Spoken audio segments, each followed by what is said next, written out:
The stupid ceiling fan did nothing to cool the stifling air. All it did was whine and click, the perfect soundtrack for the restless lump in my stomach. I was supposed to be focused on this murder mystery, but my brain kept playing reruns of the week. Was it just Wednesday when Daniel gave me his half-assed goodbye kiss? That's what we'd become, a quick peck, a brush of lips that used to burn with, well, heat.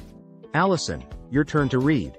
Emily jolted me back. I must have been zoning out seriously for her to get that exasperated tone. The other girls in the book club, Sarah, Claire, Emily, they all watched me expectantly. Damn it, I scanned the page, not taking in a single word. Did he find the killer? I finally sputtered out, the lamest placeholder question ever. Sarah's eyebrow shot up, that little quirk she did when she knew I wasn't really paying attention. Honestly, none of this felt real right now. Book club, the Chardonnay, it was all just background noise to the real mess swirling in my head. I took my time with the wine, topping off my glass. Maybe a bit more alcohol would shut my thoughts up. Allison? Sarah chimed in, concern creasing her brow. Everything all right? You seem a million miles away. I forced a smile. Just a long week. Daniel's been swamped with work, hardly see the guy. Technically true, but that wasn't the reason for these sleepless nights, this constant knot in my gut. It started with the stupid text. A joke about something at the grocery store, that flirty wink emoji, the kind of playful banter I used to have with Daniel. Except this wasn't Daniel's number. I'd brushed it off, laughing to myself at some idiot accidentally texting the wrong person. But then, little things piled up. Daniel coming home late, smelling of a cologne I didn't recognize. Or was I imagining it? And then there was that moment in the checkout line, a guy brushing my hand as he reached for something. Nothing major, but it sent a jolt through me, a jolt I hadn't felt in ages. Allison, seriously, Sarah pushed, her voice soft now, you know you can talk to me, right? Should I? Could I trust her, or would spilling my guts just turn into the juiciest gossip to hit the bunco group? I stared into my wine glass, the liquid blurring. The truth was, I didn't even know what was wrong. Our marriage, once so solid, felt hollow. Was it just a midlife slump or something worse? Had I let myself get this bored, this restless? And did that restless feeling excuse the path my brain kept wandering down? The path that led to scrolling my phone last night, desperately searching for that wrong number text, looking for a clue, a sign, something to justify this sudden jolt of suspicion. Of course, I found nothing. And now, I felt pathetic, like some jealous teenager. But the doubt had taken root, and it was gnawing away at me. A slow poison blurring the edges of my picture-perfect life. My morning jog had turned into a high-stakes recon mission. Okay, maybe a bit dramatic, but there I was, pretending to stretch behind a tree, my target clearly in sight. The guy from the supermarket, what I'd started calling, Mr. Wrong Number. Only today, there was no mistaking who he was with. They sat on the patio of this trendy little cafe, all cozy smiles and shared lattes. The woman with him was gorgeous, the kind of sleek and put together that made me feel frumpy in my worn leggings. And there he was, laughing, looking carefree, a side of him I'd only gotten a teasing glimpse of in that accidental text. I snapped a few photos for proof, I told myself, then melted back into the crowd of morning joggers. A wave of nausea hit me alongside a surge of anger. Jealousy, hot and bitter, something I hadn't felt since I was a lovesick teenager. Was this what it came to? Stalking some stranger, clutching my phone like it held the answers to my crappy marriage? No way. I was heading home. I needed to burn off this restless energy before I confronted Daniel with something based on texts that didn't exist and sightings that meant nothing. I rerouted towards the river trail, pushing my pace until my lungs burned and my legs ached. The rest of the day was a blur. Faking interest in spreadsheets, canceling dinner plans with a half-baked excuse about a stomach bug, anything to avoid facing Daniel, to avoid pretending everything was fine. As the sun went down, I found myself drawn to the city lights. There was a new cocktail bar downtown, the kind of place Daniel and I never ventured to anymore. Something about it called to me, a siren song of escape. Can I help you? The bartender gave me the once-over, a mix of curiosity and appraisal. Whiskey, I rasped out, my voice barely above a whisper. Neat. He raised an eyebrow, a silent question about my choice of poison. Screw it, tonight was for breaking the rules. The whiskey slid across the bar, the amber liquid promising a temporary oblivion. One drink turned into 2, then 3. I was on autopilot, the bar blurring around me. Until a pair of eyes, a flicker of recognition, stopped me mid-sip. A guy across the bar was smiling, a slow, easy smile. "Ethan. Rough day?" Amusement laced his words. Not many ladies drink their whiskey solo like that. His presence should have sent me running. Yet, a thrill coursed through me. I was playing a dangerous game, and for the first time in years, I felt truly alive, and noticed. Long week, I tossed back, signaling for a refill. Ethan slid into the seat beside me, his nearness sending a wave of nervous energy through me. He was every bit as charming as I'd imagined, his eyes sparkling with a mix of mischief and genuine interest. He asked questions, not the nosy kind, but the kind that made me feel like there was more to me than Daniel's wife, the mom, the woman who'd lost herself somewhere along the way. I told him about work, carefully edited, about my book club, and even about my dwindling passion for my half-marathon training. With each word, with each laugh, the weight in my chest lightened. The line between harmless flirting and something more started to blur, and damn it, I liked it. I woke up in a strange bed, sunlight slicing through the unfamiliar blinds.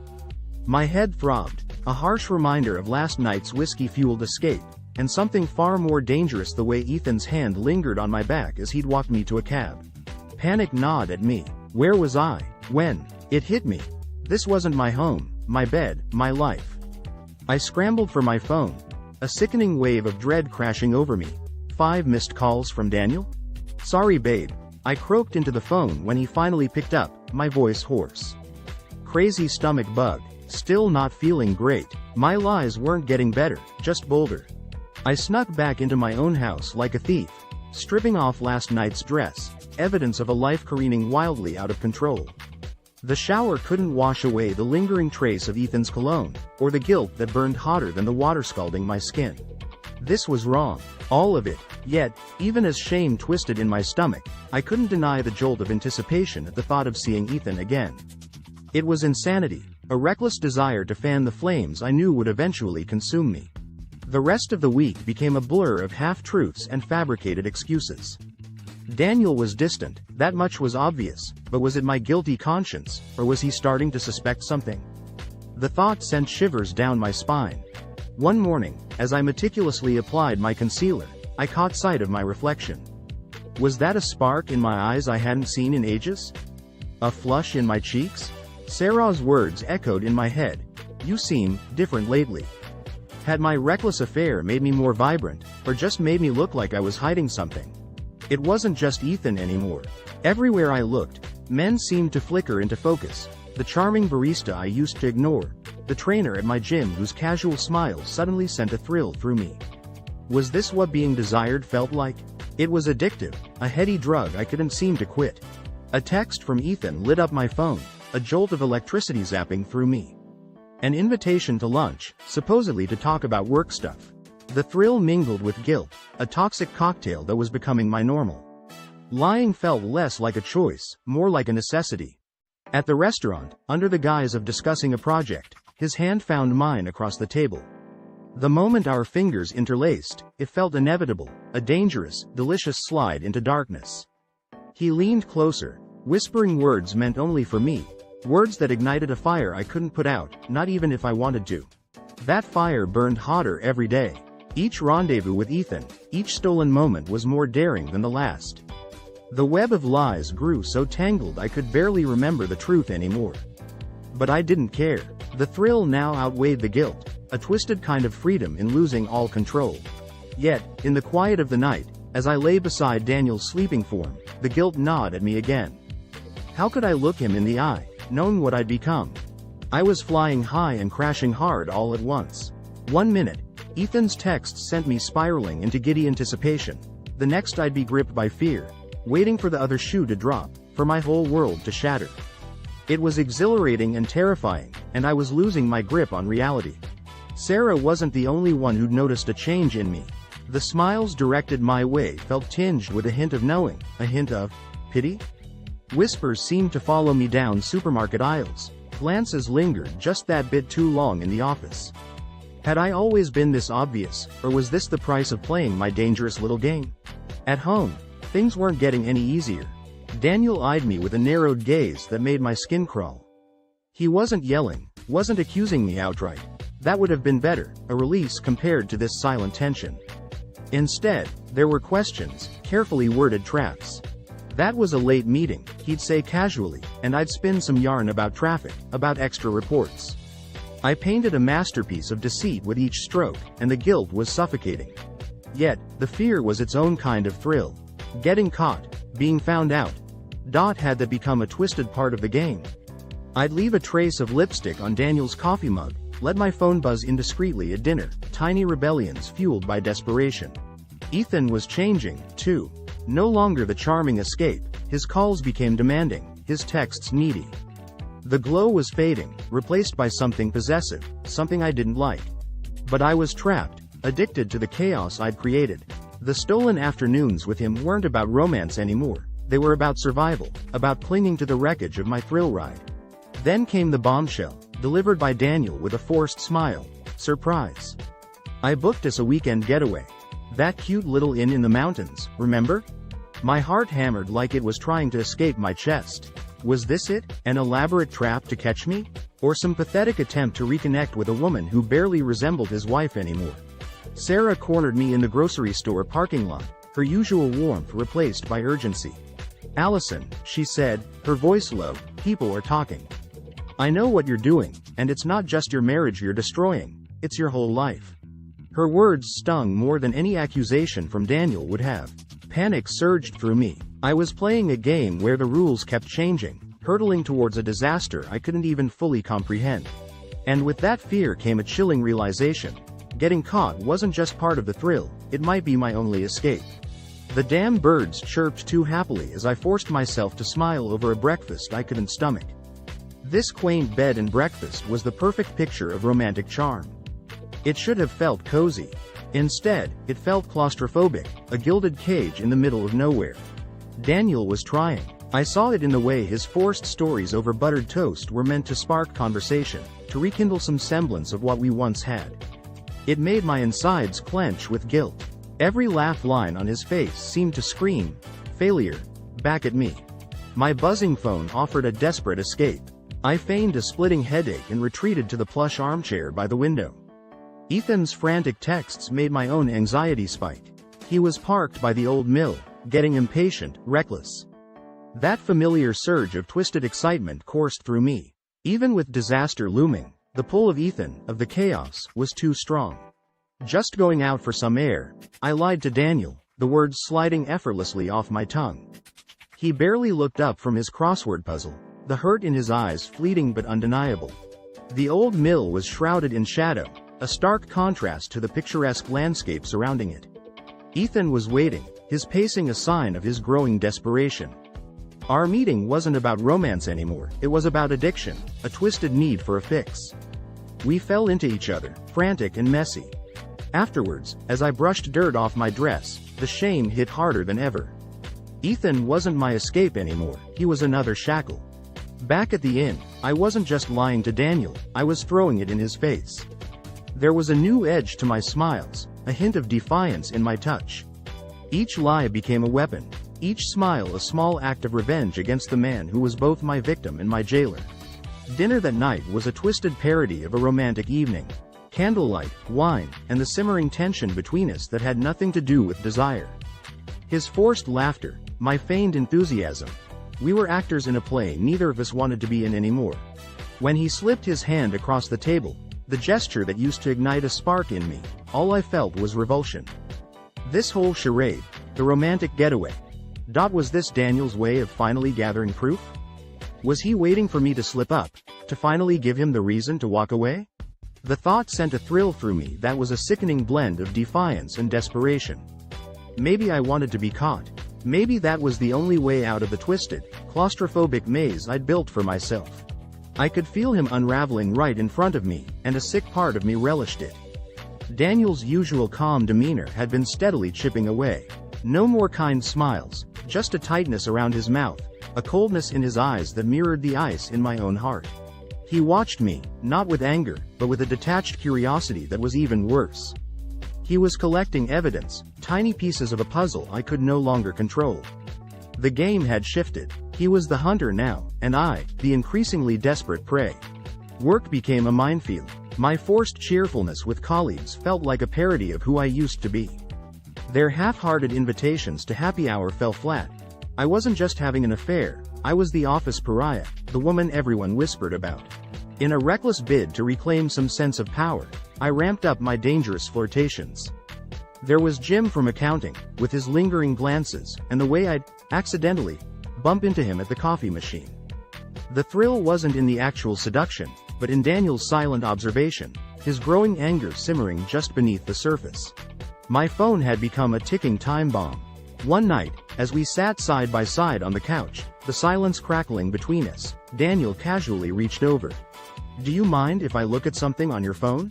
I need to check the directions to that restaurant," he said, feigning nonchalance. I froze. My careful deletions, the muted notifications. Had I missed something? His fingers scrolled through my photos, searching. He found nothing, of course. But the message was clear. I was being watched. Then, the real blow. In the dimly lit parking garage after work, a figure moved out of the shadows. A man materialized. Unremarkable. The kind you'd pass on the street without a second glance. "Your husband hired me," he rasped, his voice barely above a whisper. "He knows everything." My knees buckled. This wasn't my game anymore. I'd been played, a pawn in a scheme hatched by the man I was supposed to be betraying. Desperation flooded me, hot and bitter. Daniel's accusations weren't dramatic. No screaming, no thrown dishes. Instead, he cut me with silence, a withdrawal so complete it suffocated me. Even when speaking to me, his words were clipped, his tone icy. The warmth in our home had evaporated, replaced by a suffocating tension. Sarah, my best friend since grade school, didn't even try to hide her disgust anymore. When I reached out, offering pathetic excuses, her response was a harsh text with one simple line: "Don't contact me again." The whispers I'd once relished turned into open stares, into groups of women at the grocery store falling abruptly silent when I walked by. My carefully constructed life wasn't just falling apart, it was rotting right in front of me. And worse yet, I was the architect of my own destruction. A numbness had settled over me, replacing the panic. Not the calm of acceptance, but something far more dangerous, the giddy recklessness of someone who's already lost everything. I didn't want to outrun my demons anymore, I wanted to dance with them. Since Daniel wasn't going to give me the confrontation I craved, I decided to force his hand. My text to Ethan wasn't filled with the usual sweet nothings. It was blunt, demanding, with my home address laid bare. This wasn't about pleasure anymore, it was about setting off a chain reaction that would blow us all to hell. I spent that morning laying a trail of breadcrumbs to guarantee my own demise. Perfume spritzed on Daniel's pillow. A stray earring. Misplaced. On the bathroom counter. A half-empty wine bottle on the kitchen table. It wasn't subtle, it was a desperate cry for attention, or perhaps, punishment. Then, the text that sent a jolt of dark satisfaction through me. Daniel's usual chipper business trip update had morphed into something chilling. Change of plans. Heading home early. The hours ticked by in agonizing slow motion. My mind was a whirlwind. Was this a power move, his way of catching me red-handed? Or was there something far more sinister at play? The game I'd set in motion felt like it had taken on a terrifying life of its own. In a twisted bid to stoke the fire, I dialed up an old flame of Daniel's, a woman named Jessica. A few sly remarks about late nights at his office, a hint at a rekindled spark. All it took was planting the seed, and I knew she'd do the rest. It was late afternoon when Daniel's car pulled into the driveway. I could have scurried away, made excuses, played the fool a little longer. Instead, I straightened my dress, smoothed my hair, and walked to the front door with a steadiness that was entirely manufactured. He entered, his eyes burning into me. Not anger, at least not yet, something closer to grim determination. The silence stretched for agonizing minutes. I was holding my breath for an explosion. But the worst punishment of all was what came next. "Tell me," he said, his voice flat, devoid of emotion, "why should I stay?" My world cracked down the middle. All those grand plans for a dramatic showdown, for forcing some kind of ending, evaporated. I fumbled for words, but none would come. I'd broken him so completely that even confrontation wasn't worth his effort. Later, I'd find the lipstick-stained coffee mug carelessly discarded, the earrings swept into the trash. He didn't need to scream. Leaving me to my guilt was a far more devastating blow. But even then, a flicker of my destructive urge remained. I headed out, not slinking away in shame, but with a defiant tilt to my chin. The local hangout where everyone whispered my name was exactly where I wanted to be. I ordered a drink, something strong, and let the curious stares wash over me, feeding the sick sense of satisfaction that even in ruin, I was the center of attention. My name was on the embossed legal envelope, and it felt like a death sentence. It wasn't the harsh wording of the divorce papers that floored me, though they stung. It was the words, sole custody, boldly underlined. Daniel wasn't just ending our marriage, he was taking everything. My sanctuary, our home, felt alien. I wandered through its emptiness, touching remnants of a life that had disintegrated faster than I could comprehend. A forgotten storybook, a half-finished puzzle, tiny reminders of what? Love? Happiness? I wasn't sure I ever truly understood those words anymore. A sharp knock at the door startled me. Of course, Ethan. Now he sensed weakness, like a shark drawn to blood. His initial concern morphed into something far more sinister when he realized the state I was in. No sweet whispers now, but a possessive tightening of his grip, demanding my solution. I didn't recognize this version of Ethan. He reeked of desperation, of a man facing his own set of consequences. He wasn't my escape anymore, but a chilling reflection of the monster I was becoming. That night, amidst my whirlwind of panic, a name came to me, Sarah. My oldest friend, the one I'd cut out in my reckless pursuit of self-destruction. It was a desperate gamble, but perhaps my only one. Her voice was hard, barely masking genuine concern. The same concern had been there all along, I now realized, but I'd twisted it into judgment under the weight of my own guilt. Daniel didn't hire that man at the parking garage, she said. Her words clipped, that was me. He's gathering evidence, Allison. Not just of your affair, but of everything. This isn't just about your marriage ending. The ground lurched beneath me. Daniel's cold detachment, his calculated moves, it wasn't just heartbreak, it was something far deeper.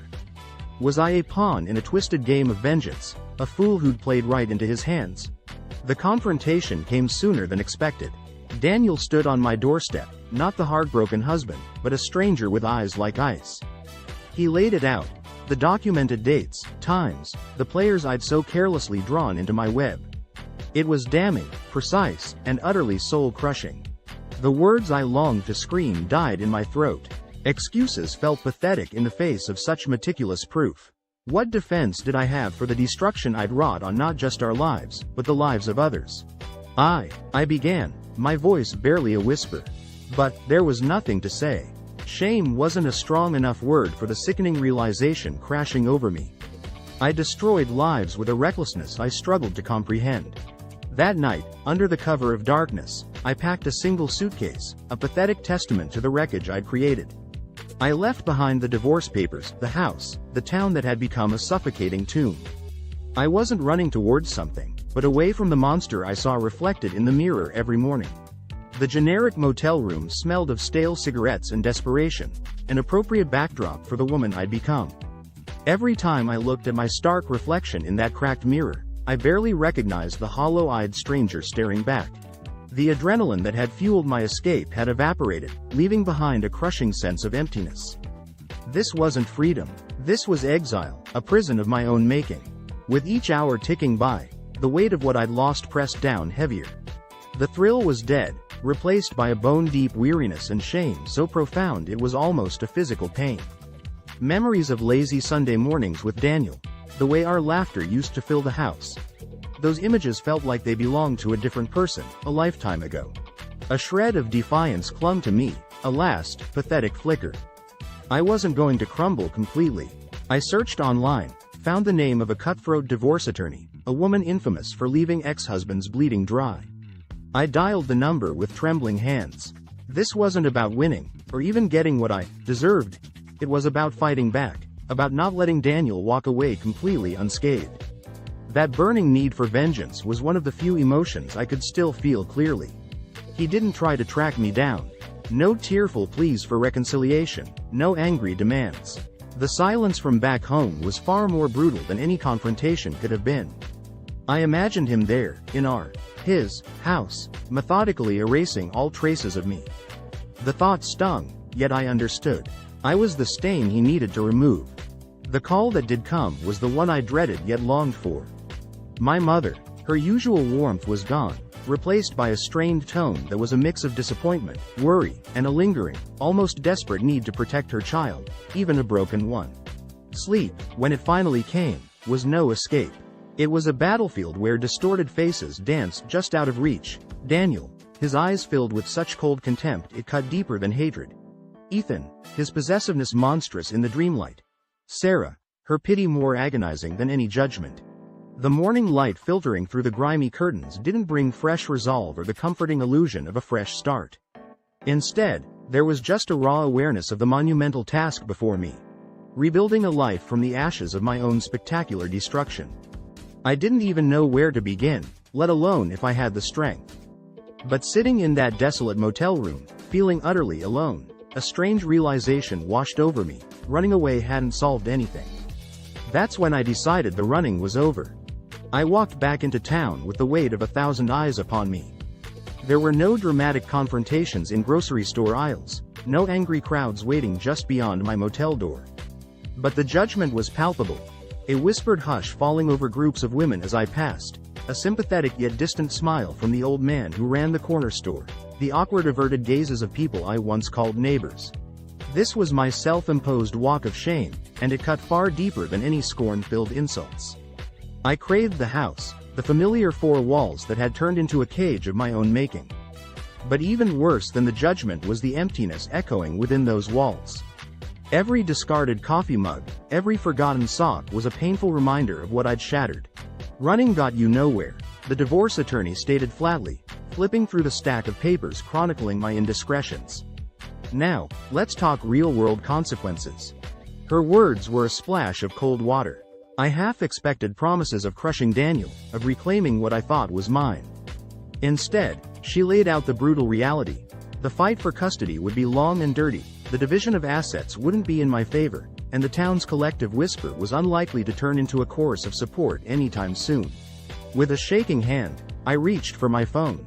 Not to dial Daniel, nor Ethan, but Sarah. My apology wasn't an attempt to repair our friendship, that I knew was beyond salvaging. It was about facing the person whose opinion still mattered, even if that opinion was filled with the disgust I deserved. Sarah, it's Allison. I just wanted to say, my voice cracked, the carefully planned speech dissolving into a raw, guttural sob. I'm so sorry. The silence on the other end stretched for an eternity. Finally, Sarah spoke, her voice measured, cautious. Sorry doesn't fix this, Allison. But it's somewhere to start, I guess. Her words weren't forgiveness, or even a promise of understanding. But in that tentative sliver of acknowledgement, something flickered back to life. The tiniest spark of hope that maybe, just maybe, I could claw my way out of the pit I had dug for myself. The meeting with Daniel happened in a sterile conference room. No trace of warmth remained in his eyes, his usual kindness replaced by a chilling detachment that pierced me deeper than any fiery anger could have. Don't insult us both by pretending this is about anything but the practicalities, he said, his voice flat. My attorney rattled off terms, proposals, figures that seemed irrelevant amidst the emotional carnage. I barely registered her words. Instead, I focused on Daniel, offering what I knew he deserved: honesty. I know I can't make this right. I stumbled over the words, my voice barely above a whisper. I won't beg you for forgiveness, I don't deserve it. Just know I never meant to cause so much.